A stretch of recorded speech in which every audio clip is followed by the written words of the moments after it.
completely opened its doors with special visas for housing, for work, for healthcare, and everything for a period of time. So it is up to the U.S. to do its part as well.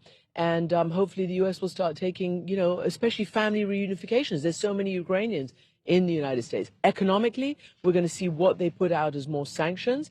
Europe has a different calculation than the United States on Russian energy because it is so much more dependent on Russian energy. So part of all of this is going to be, how does Europe start weaning itself off Russian fossil fuels, and what can the US and others do to help maybe backfill European energy needs? Yeah, we're hearing that once again that President Biden will announce 100,000 Ukrainian refugees will be allowed to come and settle in the United States. It's a good start. It's Christiana, as usual. Thank you. Very good start, you say. Thanks very much for joining us, Christiana Amanpour, our chief international anchor. And New Day continues right now. This is CNN Breaking News. Good morning to our viewers in the United States and around the world. It is Thursday, March 24th. I'm Brianna Keeler in Washington. John Berman is live in Lviv, Ukraine. And we begin with Wolf Blitzer in Brussels, Belgium, where there is breaking news. Wolf? Brianna, there's major breaking news unfolding here at NATO headquarters in Brussels, Belgium.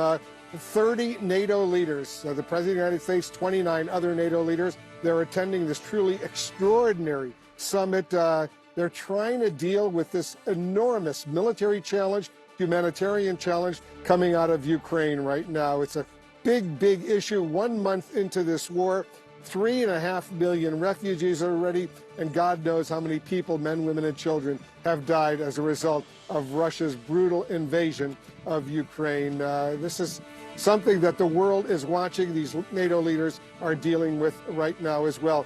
Other major breaking news emerging right now: the President of the United States plans to announce that the United States, once again, will take in up to 100,000 Ukrainian refugees who may want to come to the United States. This is a major, major step forward. This is something the Ukrainians have been seeking. All these European countries are taking in hundreds of thousands. Poland has already accepted more than 2 million Ukrainian refugees, and now the U.S. is beginning this process of taking in some more. We're watching all of this unfold as well. These meetings, by the way, here in Brussels won't just be the NATO allies, but the G7.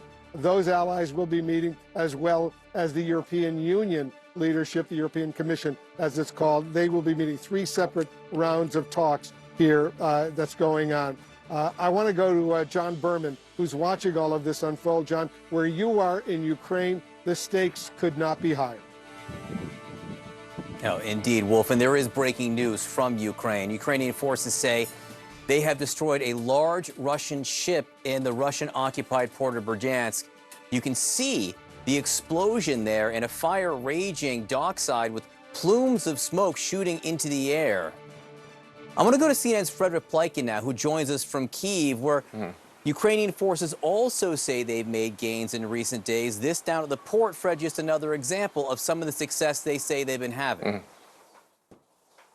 Yeah, you're absolutely right, and certainly this the destruction of that ship in that port, in the port of Berdyansk, for the Ukrainians is really a very big success. It's actually quite interesting because I was actually in that port, I think it was in November of last year, because the Ukrainians were actually thinking of redoing that port and making it bigger for their own navy, but obviously now the Russians have moved into there. And if you look at that ship, it's a landing ship. It's something that the Russians use to land troops and infrastructure vehicles also on beaches, but of course then also in ports as well. Essentially what that is a military cargo ship. It's not a ship that shoots at other ships. It has some weapons for self-defense, but in total it's a ship that transports weapons. And if you look at the big plume of smoke there, it certainly seems as though there was some gear on that ship. It can take tanks, it can take armored vehicles, it can transport munitions, and it does seem as though this is a big blow for the Russian military there in Berdyansk, and really one where the Ukrainians are saying they believe it's a big success. Of course, Berdyansk is an interesting place in itself. It's a port town,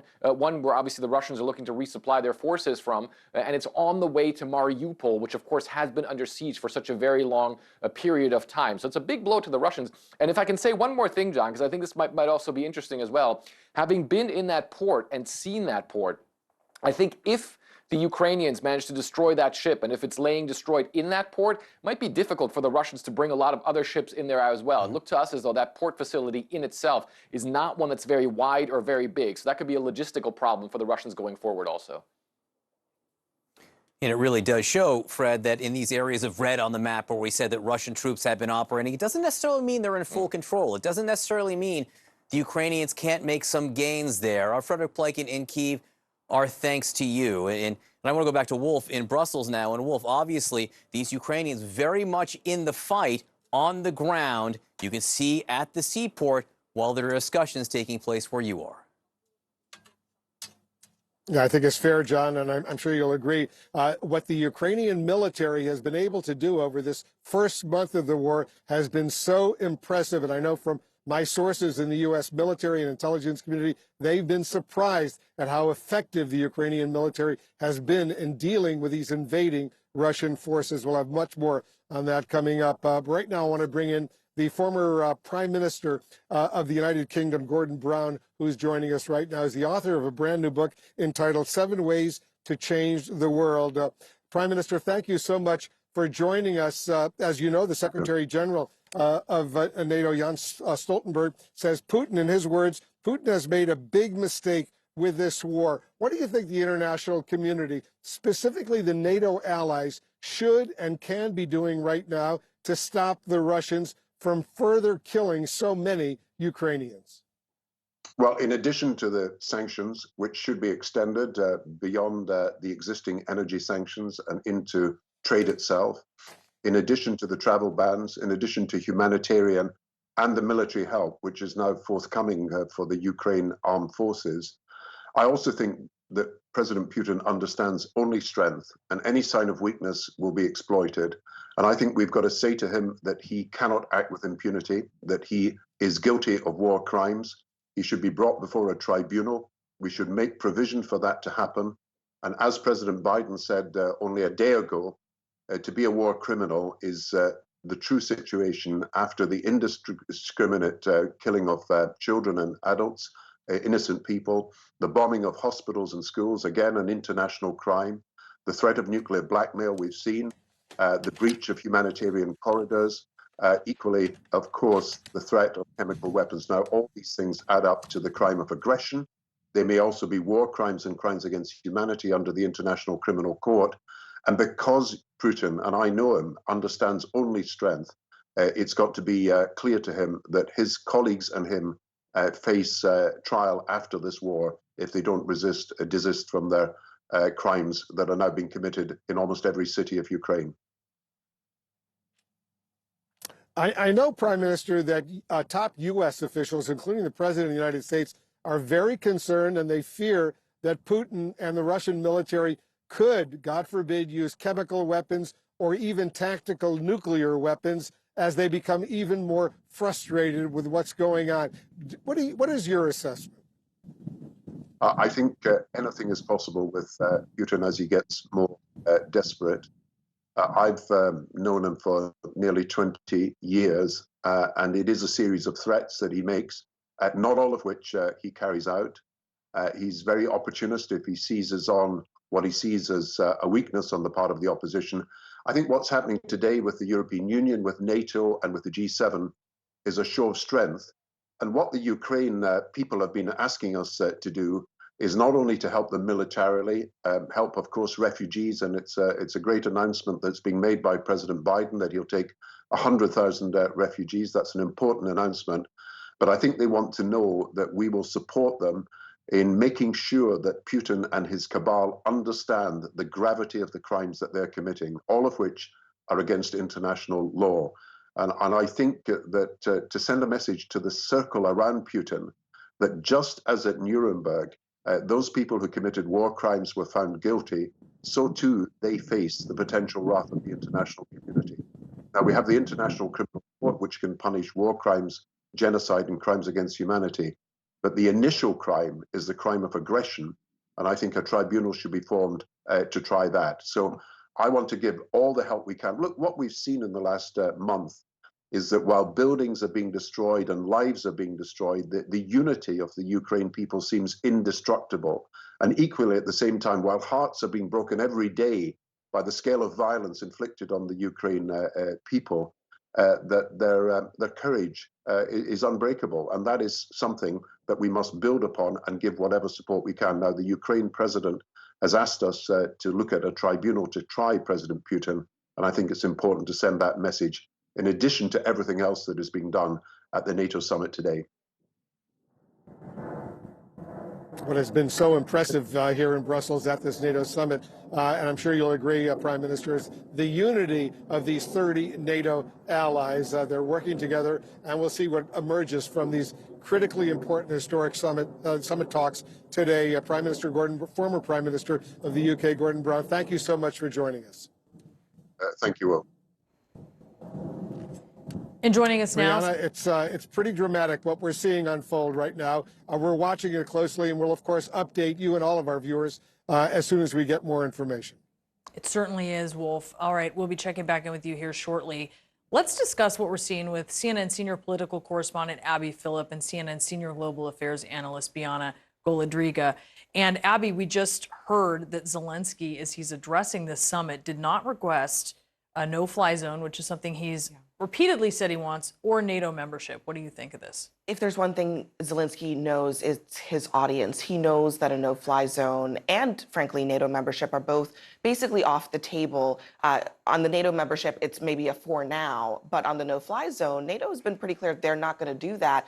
His goal here is not to antagonize Europe, but rather to get them to be united and to galvanize around concrete steps that can help him in the military battle, can help his people who are fleeing Ukraine, and also from a sort of a global posture perspective. What does NATO and the United States do about non-NATO countries like Ukraine who are in, the shadow of Russia and are being threatened by them every day? This conflict is only the first of what could potentially be others in the future, and NATO has to figure out what do they do about those kinds of situations. Because Bianna, he seemed to be saying, we're doing our part, Ukraine is doing its part, the Ukrainian military is doing its part for the cause. Right. And while he might have acknowledged that Ukraine will not be admitted into NATO now, it's not because they are not equipped to become members. I mean, he specifically said, never, never doubt ever again that our army does not meet NATO standards. And that was meant to send a message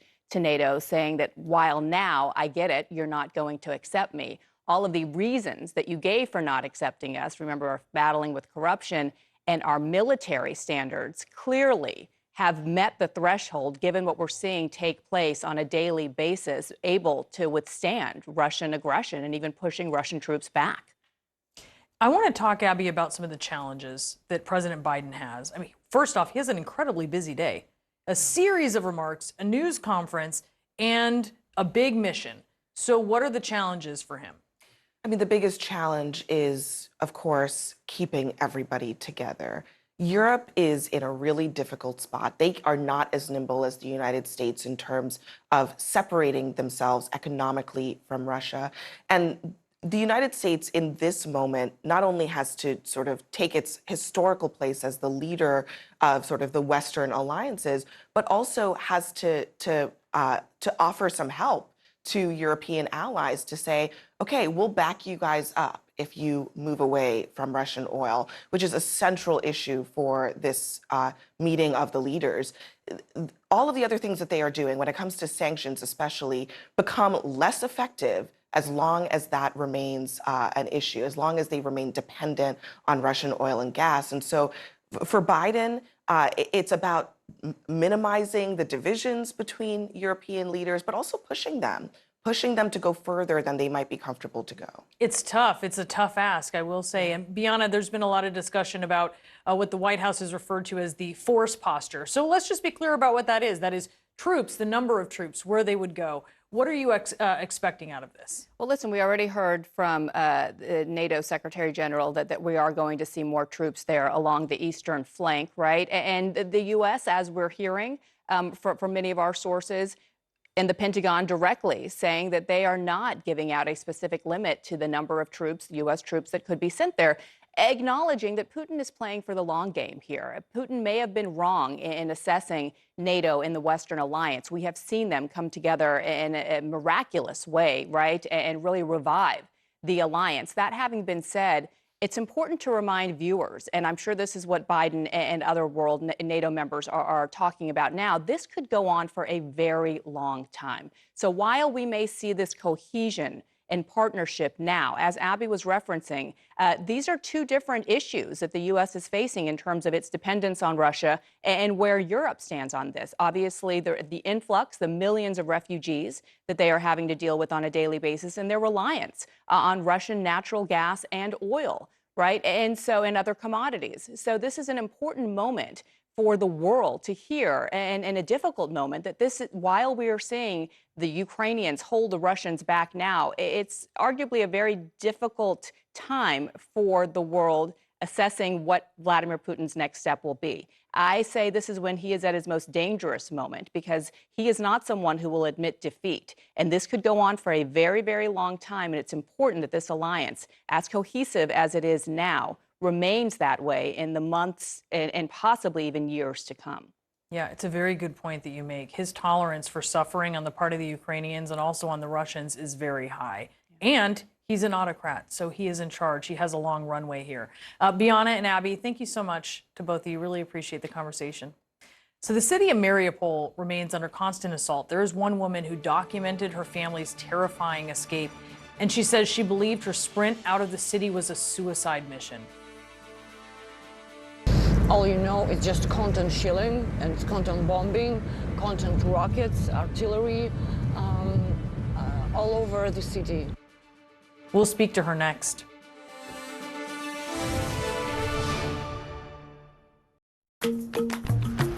For too long, we have waited for hours to convert currencies, days to clear checks, and decades to reach our potential. But now, we can access the power of African free trade in an instant with PAPS, the Pan-African Payment and Settlement System. Overcome barriers, reduce risks, trade in local currencies, and connect with a single market united across Africa. Be a part of Africa's flourishing free trade today.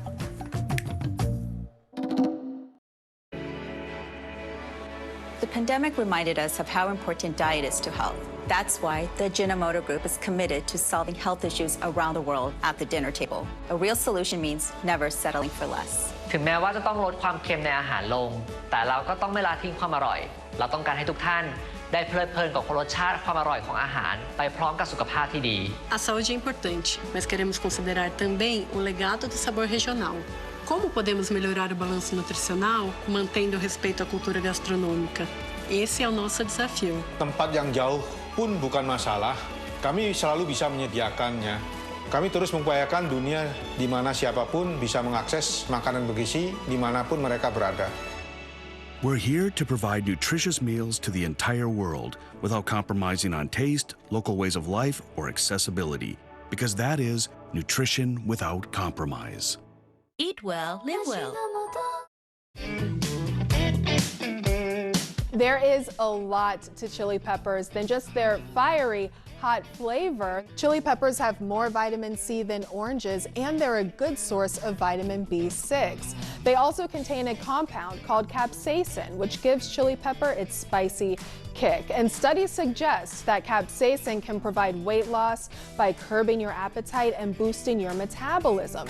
Capsaicin has also been associated with a lower risk of heart disease and cancer. Acidic ingredients can help neutralize the spice. Add to your dish some lemon or lime juice, chopped tomatoes, or a dash of wine. And dairy products are also a great way to cool down chili pepper. For a creamier dish, add yogurt or sour cream, and harder cheeses that are grated or shredded can add texture, perfect for a bowl of chili.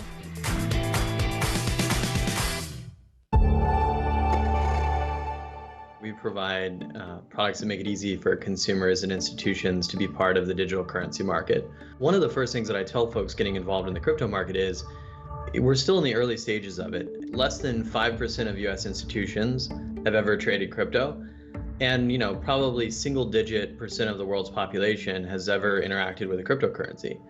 that number goes up every single year. And as it does, the total market cap of crypto goes up as well. And so, I don't know if we go from 5% of institutions to 15% this year or next year, but this is the future. Finance powered by open source crypto protocols and a financial system for the internet is an inescapable trend in our world today. And it's only a question of your time horizon. And that's why it's so important to be a long-term investor when you're an investor in the crypto market.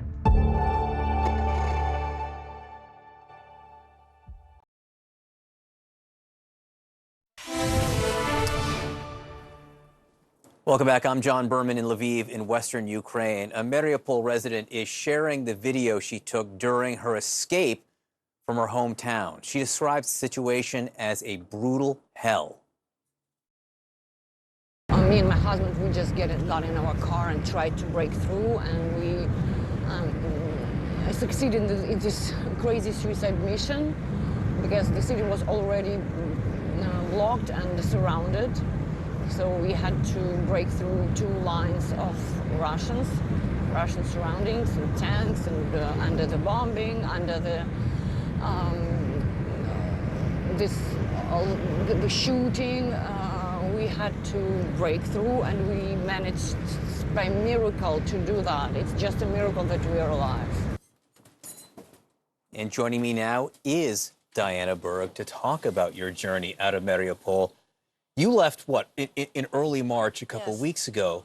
But tell me what it was like there when you left. Well, I really felt like I got into the brutal hell.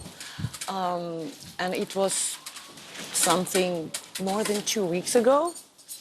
And it was the feeling of fear, panic maybe, but I thought I'm kind of brave woman. And like total helplessness, and isolation, because you do not have any news from outside this blockade because of this communicational outage, because of the blackout, total blackout that Russia made to Mariupol. It was only 3 days when we had no electricity, no heating, no water, no gas, and no network at all, no mobile, no internet. And it felt really, it was a new feeling I never felt before, because I think we are so much used to this simple things like having a telephone, being able to find the news, to say hi to someone, to call, to wash your hands or go to the toilet and, I don't know, cook your stuff. And on top of this, it was non-stop shelling, not only on the left bank, which was almost destroyed by the time, but also in the city center. And you hear it all the time, and it's dark and cold around. So, and you do not know what happens actually. Is the city already surrounded? Because you cannot go Google it. Yeah, it's helplessness, Exactly. isolation. You don't know what's happening. And that was weeks ago. And now, as we've seen from the pictures and spoken to people inside, it's even worse. I know you have a loved one, a relative inside there. How concerned are you? I'm the most concerned I've ever been, because the thing is that you cannot get through there, you cannot go there, you cannot send anyone there, because there is no crazy people who will go under the bombs and shellings, and the route is really risky, not only in Mariupol, but all the way from Zaporizhia to Mariupol is very, very risky, with 15 or something, I don't know, many checkpoints of Russians and DPR. And we don't know if the building is still there, if it's not burned, if she's alive, if our friends are alive. But thanks God, some of our friends managed to escape recently.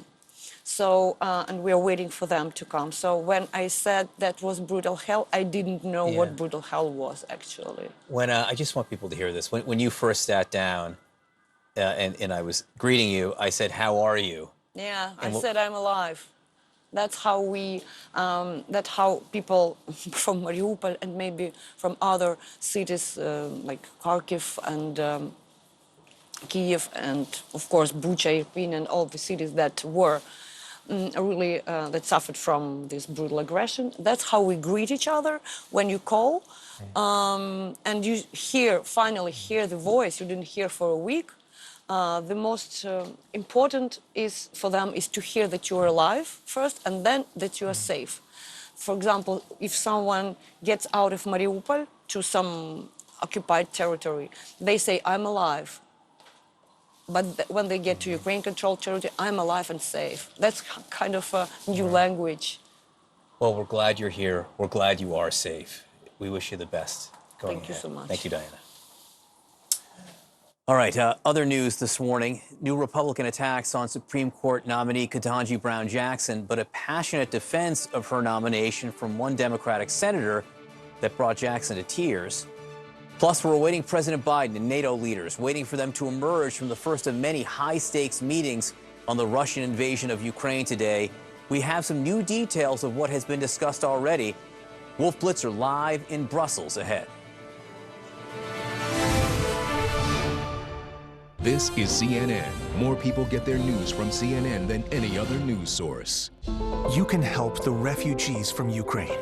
Join the over 70,000 who've already raised millions for food, shelter, and more. Explore cnn.com/impact. Click to take action.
We live in such a fast-paced world where the news has been so relentless. Historic events have happened one after the other. I think that you need that daily appointment with viewers around the world to try and sort through the news of the day. What's important? Why does it matter to me? How do I put it all in context? We follow the news as it happens and where it happens. And then we also take a step back to walk the viewer through the day's news. That is the mission of Hala Garani tonight.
When you travel the world, make sure the world travels with you.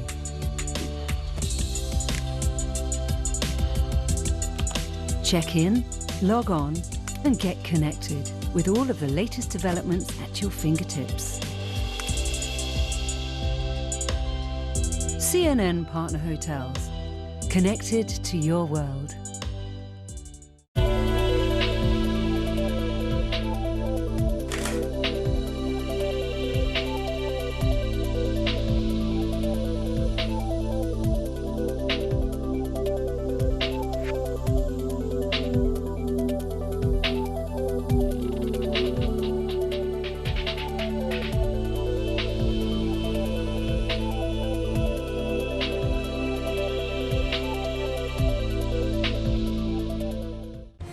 I'm Sam Kiley in Kyiv, and this is CNN.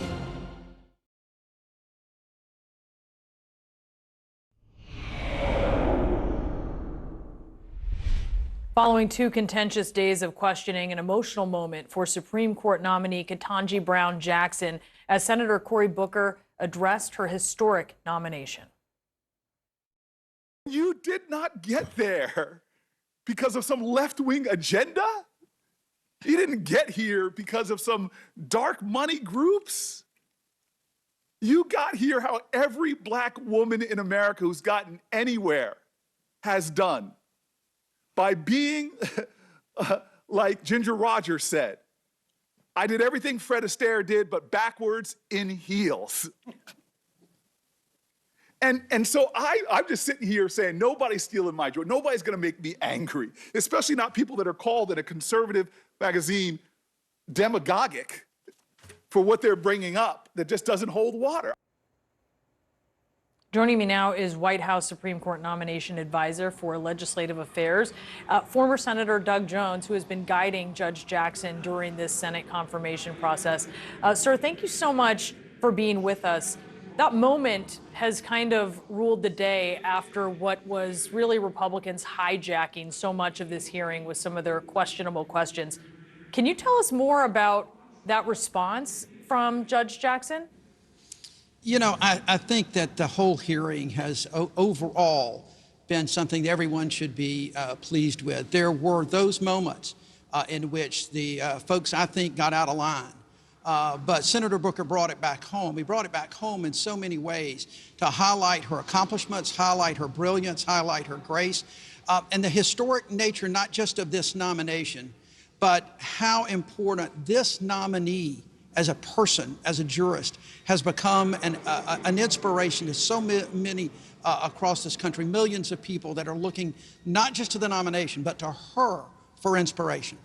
You worked with some of the folks who were asking the questions that I think were a little more eye-popping, and I wonder what you thought was behind that. Why did they do that, do you think? Well, I think you only have to look at their Twitter feeds to see why.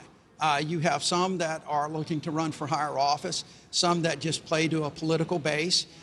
It was the questions that were important to them and not the answers. They knew that there was not going to be any real answer to most of the questions that were there. This was a show and tell, and that was expected. We saw that. But again, I want to make sure people understand that from the standpoint of her answers and the substance of this hearing, she has done a remarkable job. She has shown her brilliance, she has shown her principles, and her approach to judging that I think is second to none. Were you surprised by some of what was thrown her way? And I wonder what some of the discussions were and your expectations of that going into this hearing. Well, you always get surprised at questions that truly can't be answered. I don't think there was any topic that was brought up that was much of a surprise. It's just the manner and the means in which that is done. I think clearly she was prepared. She had gone back over her record. She has seen that. She continually described a methodology, and quite frankly, that methodology is very consistent with most Supreme Court justices, I think. You look back at the testimony of Justice Roberts. He didn't say that he had a philosophy. In fact, he said he didn't. He calls balls and strikes, and that's exactly what Judge Jackson does, and she does it in a methodology in a way that she's got a really consistent strike zone out there so people know the kind of judge she'll be. Yeah, I go back to, in particular, Senator Blackburn's line of questioning, especially following the questioning that she had of another black judicial nominee, Andre Mathis. And she was making cognitive leaps that were really impossible to make about issues of race and education as she was questioning the judge. Did you see racism in any of that? You know, look, I am not going to ascribe any particular motive or anything. I'm not going to put the label on anyone at this point. The main thing I want to do is highlight Judge Jackson and her qualifications and her brilliance and the type of justice, a true justice for all that she's going to be on the Supreme Court. So I'll let others judge individual senators.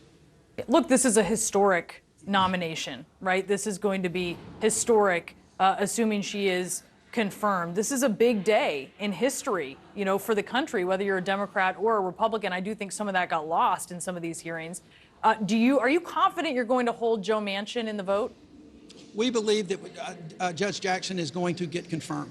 As I've said all along, and even to this day, we're not taking any vote for granted, whether it's a vote that people perceive as positive or a vote that people perceive as negative. We want as many votes as we can get, but the objective is to make sure she gets confirmed for this historic nomination. So we're approaching it. We still have work to do. We're still going to be meeting with senators on both sides of the aisle from now until the time of the vote on the floor. Can you get any Republicans, you think? I hope so. I believe so. You just listen to some of the questioning, and if you listen to the answers, so much of the answers she gave about her methodology of approaching cases is exactly what so many people on both sides of the aisle are looking for. They want a consistency. They want to have an idea of where this judge is going to be, and they see that in her. This is not an activist judge. This is a judge that calls balls and strikes every time and follows the law. All right, Senator, thank you so much for being with us. We do appreciate it this morning. My pleasure. Thank you. So with more on all of this, let's bring in Casey Hunt, CNN Plus anchor of The Source with Casey Hunt, which launches very soon on March 29th. I can't wait for it to come, by the way. Yes, it does. I wonder what you think of the last few days and also what you thought of what Doug Jones was saying there.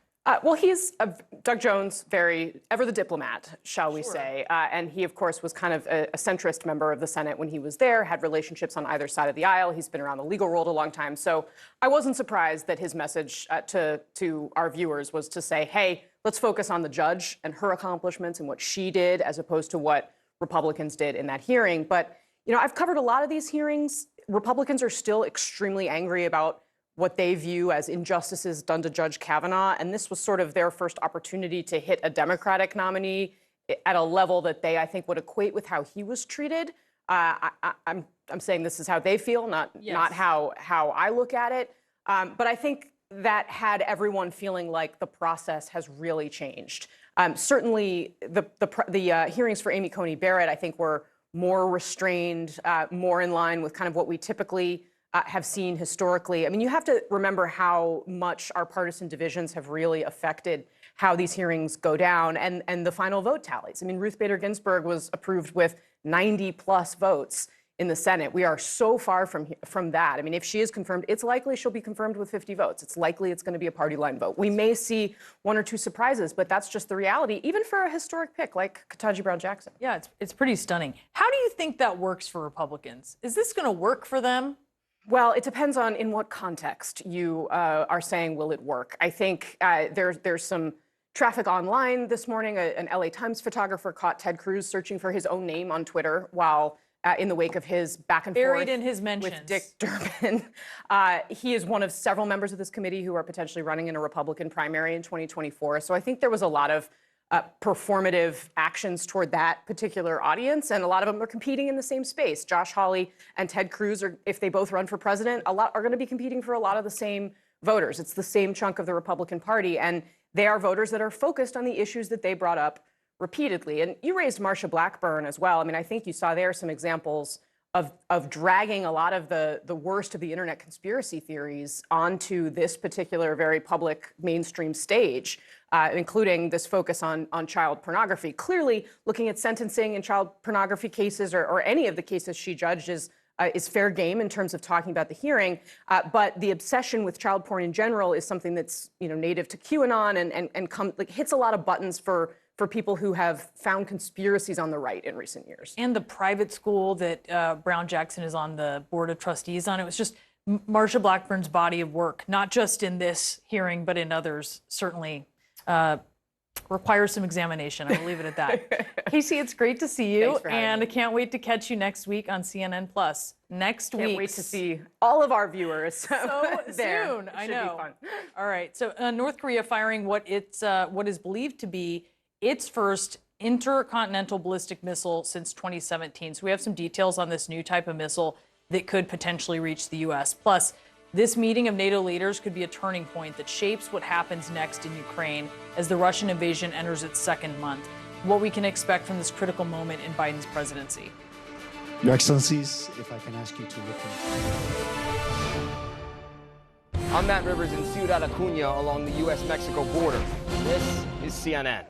The world's biggest business stories in one place.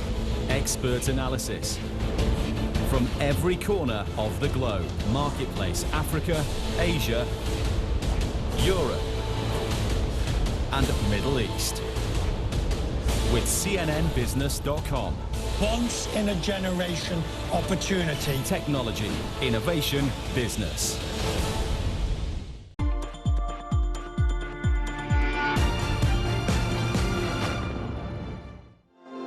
This year, 2021, is the International Year Against Child Labor.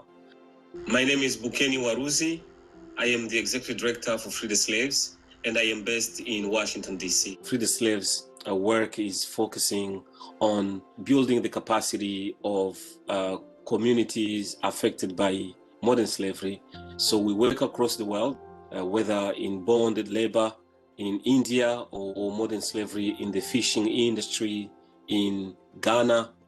In Ghana, in this project, PACODEP is one of our local partners. So we provide PACODEP, for example, with financial support to work with us to rescue the kids. So far, we've been able to rescue more than 3,000 children and then reunite them with their family.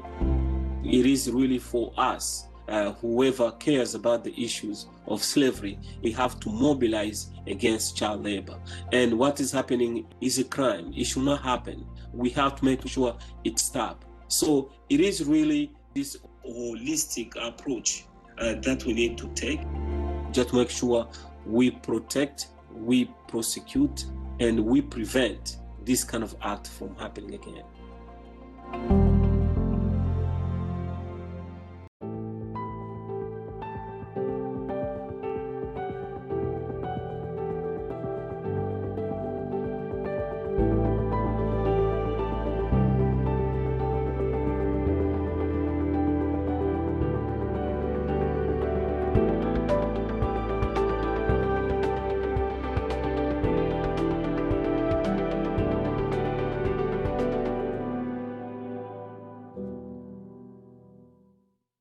This is the result of one single blast. 3.3 million Ukrainians have now fled this country. You don't have to go far to find a family who has been displaced. We just heard an air raid siren ring out. We run down to cover. It is hard to imagine life returning here. In Kiev, Dnipro, Poland. This is CNN.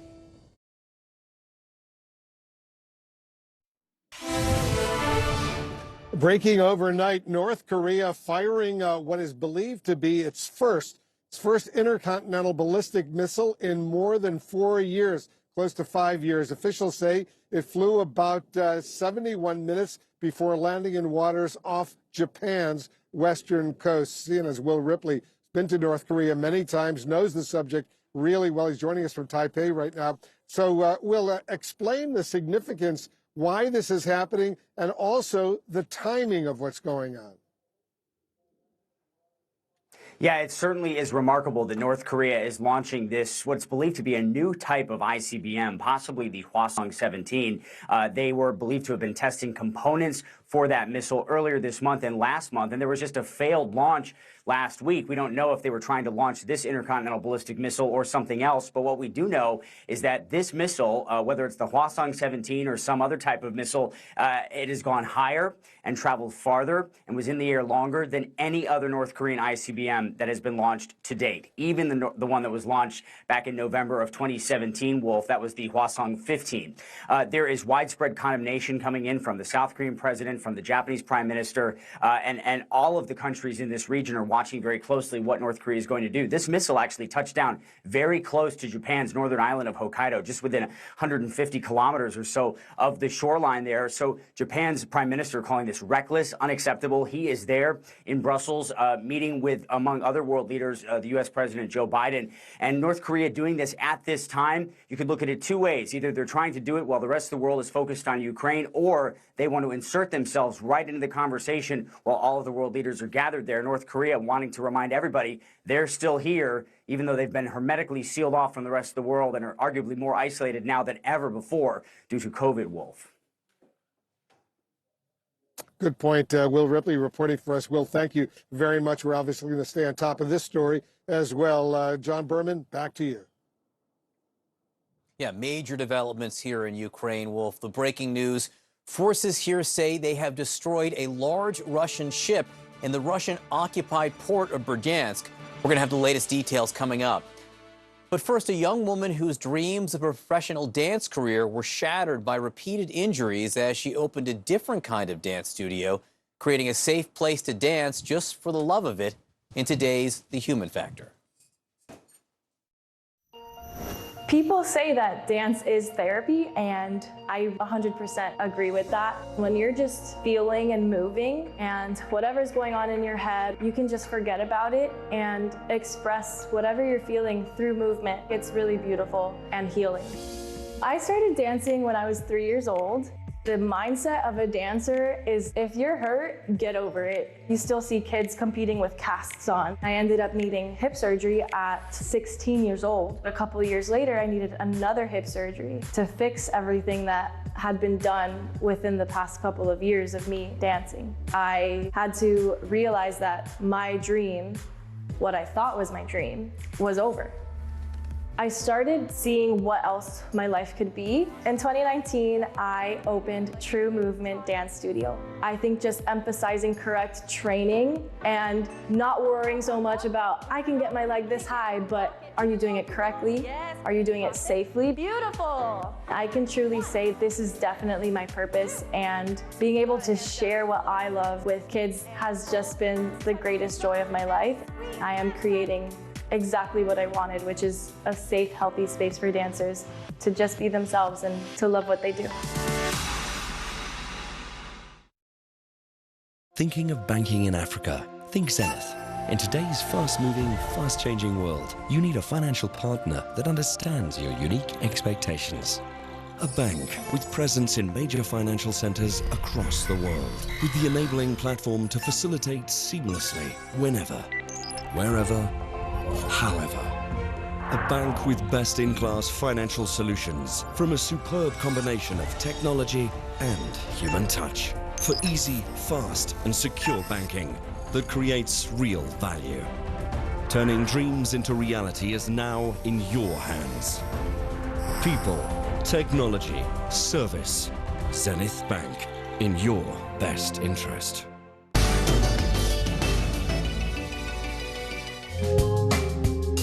Cesar de Trey, a manufacturer of gold dentures in England, traveled to India, then part of the British Empire, in 1930 to sell his wares to officers in the British Army.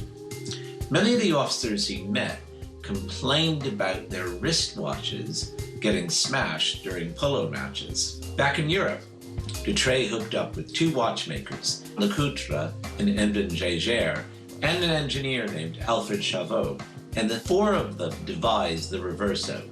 Now, the unique feature of the Reverso is that the case slides and flips over, so the glass part of the watch, the crystal, is not exposed. What is exposed is a solid metal back, which can withstand any bumps and smashes during a polo match or any other sport. Coronavirus. To get daily news updates in your inbox, sign up for the CNN newsletter. Coronavirus. Fact versus fiction. To open doors, to develop contacts, and to unlock secrets, it takes trust. It was the first time he really came out of his shell in front of a camera. Trust that you'll listen. So great that you're here today. It just highlights what's making a difference. That you'll be honest. I don't want to pry, but what sort of conversations do you have with them? Trust that you'll be accurate and you'll be fair. It was an unprecedented move. Very eerie. All the roads have been closed off. Describe the theme that you arrived to. The Apache attack helicopter. This is what Captain Wales has been flying. Do you want talks with them? What is the point of talking now? Huge amounts of police support coming into this protest. We continue to monitor the government in crisis. This was the Duchess's first news interview. Rare access indeed. That's what it's all about. Max Foster, CNN.